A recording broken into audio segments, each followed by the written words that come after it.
কিয়ামতের ওই ঝাঁকুনির দৃশ্য দেখে, আল কারিয়া মাল ওমা আদরাকা মাল, এই দৃশ্য দেখে দুধের বাচ্চারে রেখে মা দিবে দৌড়। অনেক গর্ভবতী মহিলা থাকবে এই কিয়ামতের সময়ে,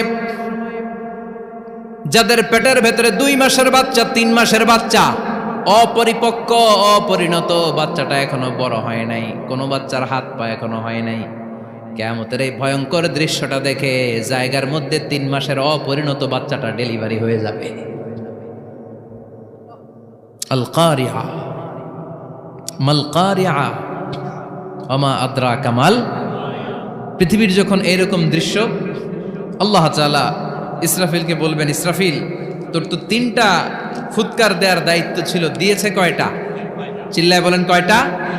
এবার আল্লাহ বলবেন, এবার দ্বিতীয় ফুৎকার দে। কয় নাম্বার ফু দিবে?